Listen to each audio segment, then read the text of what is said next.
him bigger. Chaz 5 to 9. So make it F10. He wins by a half. According to this here in the Telegraph.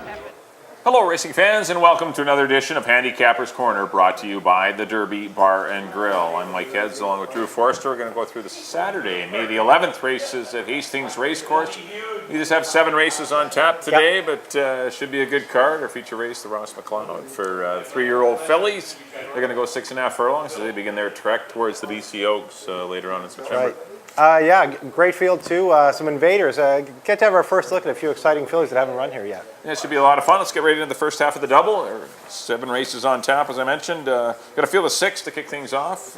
$7,500 claimers, non-3 lifetime. I'm going to go 6.5. Going to go with the 1, Canucks Roar. I know they kind of fizzled, the Canucks, but hopefully this Canucks Roar can get the job done at a short price, dropping from 17.5. In for the 7,500.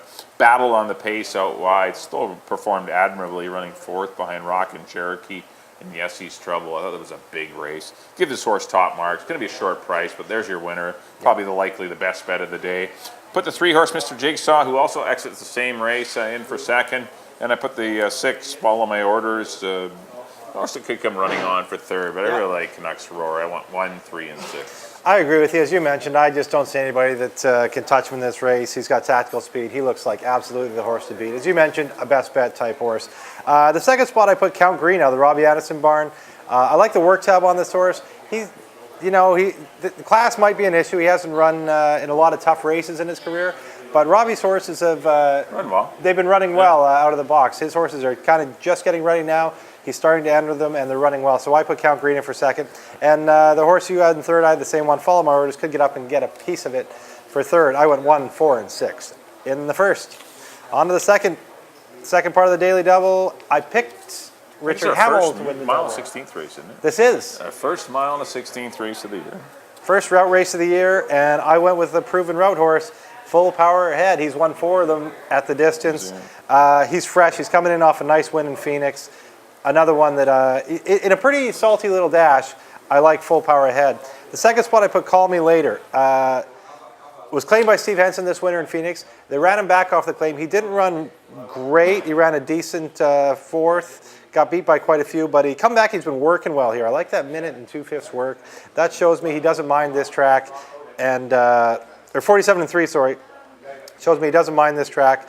So I have Call Me Later in for 2nd. He's got back class. And the 3rd spot, a horse that didn't have a great winner in Phoenix, but likes this track, is Franzer's Finest. He's never run this low here at Hastings, and he's kind of a classy old son of Maria's Mon. I got 1, 6, and 5. Yeah, I agree with the 1, Full Power Ahead. Here's a horse that can track the speed, can set the pace if there isn't any. So pretty valuable asset to have those kind of tactics available, and Richard Hamill usually utilizes those to perfection. So I like Full Power Ahead to win it. I put the 2, Super Steve, in for 2nd, but I can see Super Steve winning. If he outfoots Full Power Ahead to the first turn and gets the lead, Super Steve's pretty dangerous. When he gets a little nose in front, going long, he's tough to run by. He's a tough horse. And Super Steve deserves high marks in here. Definitely need to play at least 2 horses in this one. I put the 6-horse Call Me Later in for 3rd, and I put the 5, Franzer's Finest, for 4th. I mean, those are the horses. Even Texas Buccaneer can come running on late on the stretch. He's one that doesn't mind. But I more just distance too. worry about the pace scenario for the deep closers. So, but I do like 1, 2, and 6. I like Full Power Head and Super Steve. I like 1 and 2 kind of here in the second leg of the pick 4. On to the 3rd race. Got some non-3 fillies and mares for 4,000 claiming, going 6.5.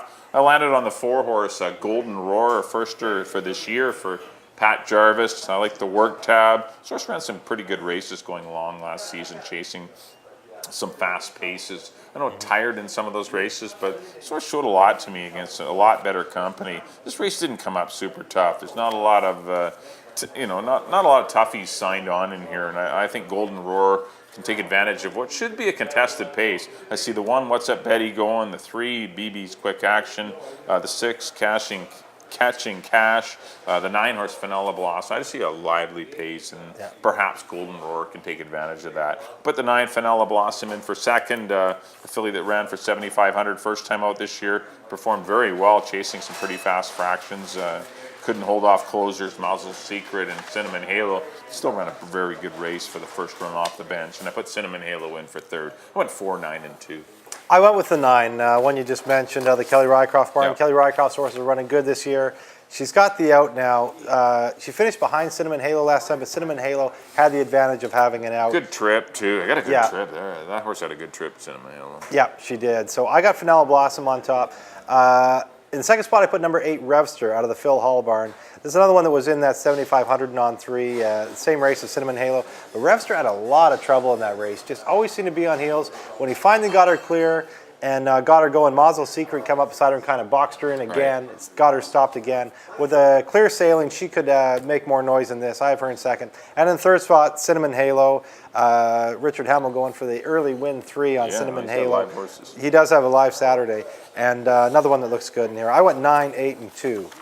On to the fourth, Fillies and Mares, claiming 25,000. Nice race. This is a good competitive mares here. Yeah, these nice are field. Salty old mares, some old class mares. I went up with the 4 Dashing Daisy. I know she's been training forwardly for this. They're pretty high on her. They think, you know, she can fire first out of the box this year. The second spot I put Cry, Cry, Cry. Another very salty old mare. Beat Terlani in her last start last year, and R. Eleanor, some decent mares. So Cry, Cry, Cry definitely looks very live in here as well. And in the third spot, I put Lasting Spice. She has the out, which could help her in here. It was for 15, but she made no mistake that day and did it in a nice time. She's another classy old girl. I see it as a 3-horse race. I think you can kind of interchange them. Yeah. I see probably Cry, Cry, Cry, Lasting Spice going, Daisy sitting behind him, maybe getting the good spot. But like I say, in any order, I like 4, 1, and 2. Yeah, I agree with those 3 horses. The only one we're kind of leaving out maybe is the 6 Orchid Silver, who probably is better going farther. She's going to want more ground, At the 25,000 level, you got to respect her at 6.5. Yeah. I've gone to the 1, Cry, Cry, Cry. I think she's the speed of the race. I think she gets the lead. I think Fernando Perez just makes things simple and puts her on the head end. She won 2 of her 5 starts last year. She lost one via disqualification. But still, she's fast. She's a nice mare. She runs good races, and she's a solid. Rosie's got the key to her. She's done very well with her. Work tab's excellent, and Cry, Cry, Cry for me. I put the 2 Lasting Spice in for second. You're right. Nice win first time out for 15 grand. Made no mistake. Beat some horses that are pretty nice. Quite Contrary out of the Great Tracy barn, and Eliodora, who'd won a pile of races already this year. I mean, she beat some good fillies that day with an advantageous easy lead, 23-3, 46-4, but things would be a little tougher pace-wise for Lasting Spice, but I still like her.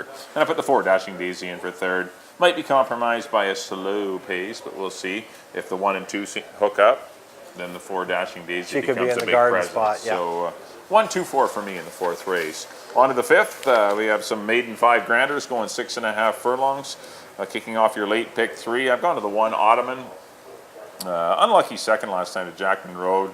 Ran a good race. Kind of had to go 2 and 3 wide much of the trip, where Jackman Road got a pretty nice go. I like Ottoman. There's really no one in here that I think should scare Ottoman. Richard Hamill get another live mount today. He should get a pile of winners today. Except for the fact that we're picking him. I know. I don't know if we're going to stop him, but Ottoman looks live. Put the 5 horse Spark in the Dark in for second.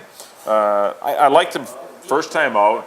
Rattled around in the gate and had a lot going on. Was very unruly there and didn't run to the height. Kind of was the second choice at 7-2 first time out, but then came back second time out, did everything right and ran a good race. And I think something to build on. I mean, he's as good as anything else in here. If you look up and down on the form, I mean, a Spark in the Dark doesn't look that bad.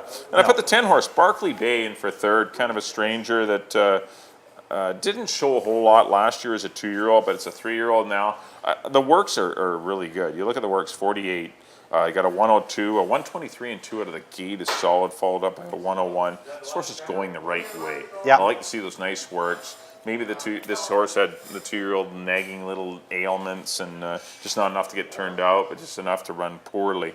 And so this horse's form might be a little muddied and might be better now, freshened up. So give the 10 Barkley Bay a look at a long price to put in your tries and superfectas. But definitely like the 1 Ottoman, though. I want 1, 5, and 10. I'm with you. I like Ottoman. I think he's too much for these horses to handle. In the second spot, I put Sacred Cause, a horse that took a while to figure it out last year. When he did, he was right there, a couple thirds and a second. So maybe he needed that first out in that Jackman Road race. maybe starts going in the right direction now. I got Sacred Cause in for second. In the third spot, I put Second Eclipse, a guy who was running much higher most of his career. Got beat by some decent horses last year in Dog, Allison's Tiger, Scamming, of course, Proud Victor. Worked his way down to this level this year. A nice third last time. Maybe he can get in there and make a little noise. Jeff Birmingham takes over. I got 1, 2, and 7. On to the 6th. The Ross McLeod for 3-year-old fillies. As Mike mentioned, this is the beginning of the road to the BC Oaks. And some nice fillies that we haven't seen before here. Some fresh ones show up. I like the 2 I Think So out of the Troy Taylor barn. What I really like about her is it was kind of a strange race, her last race at Fairgrounds. She was up in the lead, and she got drug out of it, and then started coming on again in the lane, and just got beat a nose by a filly named Tread, who they're quite high on down there. She broke her maiden the previous start by 6 in a maiden special weight, a big full 10-horse field maiden special weight. So I Think So, at least I think so. In the second spot, I put Gold Strike Glory out of the Anita Bolton barn. BC bred filly that was running in Ontario last year. A second in her first start, then come out and just trounced in the maiden special weight. Won by 9, come back at $150,000 stake and just got beat a length. She's for real. She's going to be probably your pace horse. She's going to be the one they have to come and catch. And in the third spot, I put I Want a Duster. Our champion 2-year-old filly last year. She's probably going to want more ground. She will be running at the end, though, and that's why I have her in the third spot. I got 2, 5, and 8. Yeah, I have the same 3 horses, Drew. I just flip-flopped your top 2. I went to the 5 Gold Strike Glory. Pace, I think, will be an issue there. I think this horse gets an easy lead. I don't see a lot of pace in here. Maybe the 7 Courtroom Kiss will breathe on the 5 Gold Strike Glory. But this horse has shown this horse is going to lay down some pretty nice fractions in Ontario and run on. Went nice 7 furlongs in the Glorious Song and got beat a length. This horse is a good quality. No shame filly. in that, yeah. Excellent connections. Work tap's been great. Final work in 12 and change. I got to go to Gold Strike Glory to defeat the 2 I Think So. And you mentioned a lot of quality points about this horse. We've been able to see some of the replays, and this horse had some issues. And this is a pretty nice horse that was purchased privately by the North American Thoroughbred Corp and Mark DiDomenico. So this horse definitely deserves respect. And I Want a Duster in for third. But as you mentioned, not maybe her best distance, but still a filly you have to respect running on late. So I went 5, 2, and 8.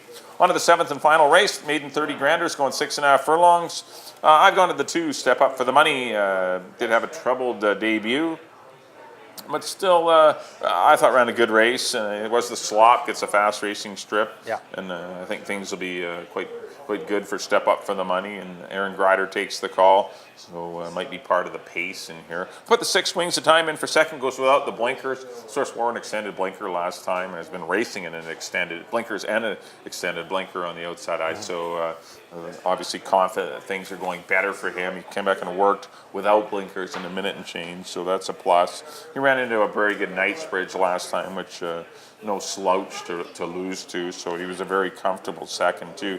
Gap of 4.5 lengths back to the 3rd horse, so I give Wings of Time the 2nd spot. And I put the 7 horse Step Up, making a class drop and a blinker change. Blinkers go on, good work in a minute and change with the blinkers.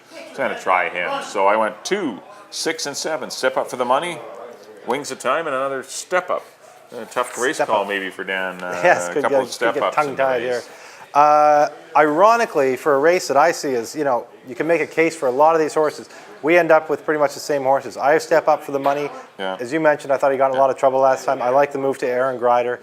I got him on top. Wings of Time, for the reasons you mentioned, I put in second. I put Run Stormy Run, a horse that had a bit of a wide trip last time. Made a nice run down the lane to get up for second behind Leprechaun Kid. But it's pretty wide open. We didn't even mention the 2 that Dino Condolinos has in here, that are part of the Darley package, the Circle City, the Street Map, looking like they want to get more distance perhaps, but they're definitely the most royally bred, and they're facing a different kind of horses. Easier maiden 20s than what they've been seeing. Lotani, a horse who's run for maiden special weight every start of his career, drops in for a tag. Step Up, as you mentioned. It's a pretty wide open race. Ironically, as I mentioned, we end up with the same top 2 horses. I got 2, 6, and 8. Well, that'll do it for our Saturday analysis of the Hastings races. Only 7 of them, but hopefully we can get you a few winners on the Saturday program. Up next on screen, be a quick look at our selections. There Back you in go. race number 1. I went to the 1 horse. I had a lot of 1s today. I went to the 1 Canucks Roar, 1, 3, and 6. In race number 2, I went to the 1 Full Power Ahead, 1, 2, and 6. Race number 3, I got off the 1 track. I went to the 4 horse Golden Roar. That'll be the race the 1 wins. 4, 9, and 2. In race number 4, back to the rail. Number 1, Cry, Cry, Cry. 1, 2, and 4. In race number 5, yes, you guessed it. Number 1, Ottoman. 1, 5, and 10. In the feature, the Ross McLeod, named after former president of Great Canadian Gaming, a good friend of racing. I went to the 5, Gold Strike Glory, 5, 2, and 8. And the 7th and final, I went to the 2, Step Up for the Money, 2, 6, and 7. And on to my picks. There we go. I got a few 1s scattered in there as well, Mike. I got some aces.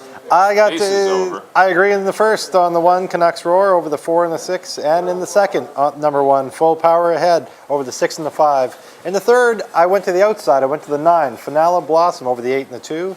In the fourth, number 4 Dashing Daisy over the 1 and the 2. In the fifth, back to the rail, number 1 Ottoman over the 2 and the 7. In the sixth, number 2 I Think So over the 5 and the 8. And in the nightcap, I agree with Mike on number 2 Step Up for the Money over the 6 and the 8. All right, thanks everyone for tuning in here to Handicappers Corner. Don't forget next weekend too, Preakness. Get here to the Derby Barn Grill. The Preakness is going to be a great day. Of course, Orb trying to win the second leg of the Triple Crown. We have Mother's Day on Sunday. Bring the mums out tomorrow, and we do have the brunch here at the Derby Barn Grill as well. So it should be a good day. Yeah, we had a great atmosphere in here for the Derby. It was packed. People sitting on milk crates. We were jam full. We're expecting a great day, a fun day as well for the Preakness. The Triple, you can't beat the Triple Crown. No, you can't. It's a lot of fun. I like Orb a lot to come back and repeat. He's in good hands there in Shug McGahee. It certainly is. Hall of Famer Shug McGahee. Once again, thanks for tuning in to Handicappers Corner. We'll see you next time.